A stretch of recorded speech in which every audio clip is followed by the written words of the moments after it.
filed in this Jan. 12, 2016. File photo. Army Sergeant Bowe Bergdahl arrives for a pretrial hearing at Fort Bragg, N.C. Former Navy SEAL James Hatch, who testified this week at Bergdahl's sentencing hearing on charges he endangered comrades by leaving his post in Afghanistan in 2009, has had 8 years to think about the nighttime raid that ended with insurgent AK-47 spray ripping throughout his leg. Hatch said he's still angry at Bergdahl but doesn't envy the military judge who must decide his punishment after sentencing resumes Monday, October 30, 2017. AP photo. Ted Richardson. File. Fort Bragg, N.C. AP. Army Sergeant Bowe Bergdahl, who was held for 5 years by Taliban allies after walking off his post in Afghanistan, will soon learn his punishment after pleading guilty to endangering his comrades. A military judge began deliberating Thursday after hearing closing arguments by defense attorneys, who asked for no prison time, and prosecutors who are seeking 14 years behind bars. Army call. Jeffrey Nance said he would open court again Friday morning to continue deliberating. It wasn't clear when he would deliver the sentence. Bergdahl faces up to life in prison for desertion and misbehavior before the enemy. In closing arguments, defense attorneys argued that Bergdahl already suffered enough confinement during 5 years of brutal captivity by Taliban allies. They asked the judge for a dishonorable discharge and no prison time.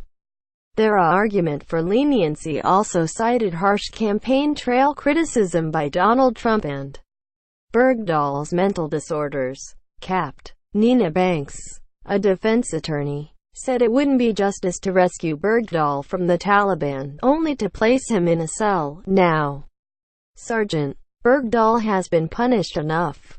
Banks added, Sergeant Bergdahl paid a bitter price for the choices that he made.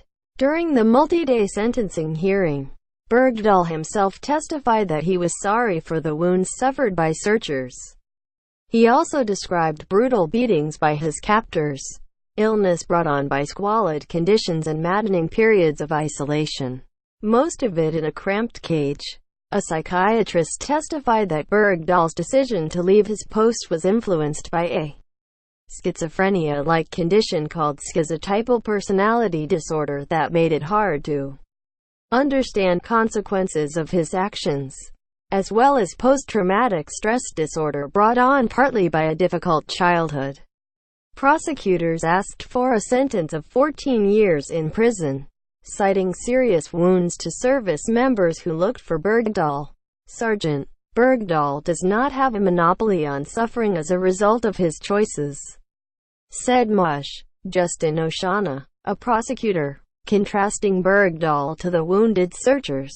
He added, the difference is, all the suffering stems from his choice.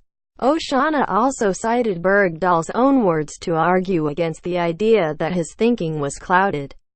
On a courtroom monitor he displayed quotes from an initial investigation after Bergdahl returned to the U.S. Bergdahl, who has said he walked off to draw attention to problems with his unit, described to an investigating officer how he envisioned the missing soldier alert unfolding.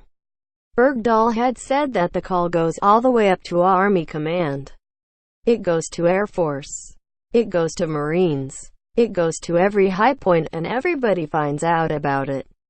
Bergdahl pleaded guilty October 16. The judge has wide discretion on sentencing because he didn't strike a deal with prosecutors to limit his punishment. A bad conduct or dishonorable discharge would deprive Bergdahl of most or all his veterans benefits. The 31-year-old soldier from Haley, Idaho, was brought home by President Barack Obama in 2014 in a swap for 5 Taliban prisoners at Guantanamo Bay. Obama said at the time that the U.S. does not leave its service members on the battlefield. Republicans roundly criticized Obama, and Trump went further while campaigning for president, repeatedly calling Bergdahl a traitor who deserved death. _______. Follow Druid www. Twitter, com, Jonaldrew.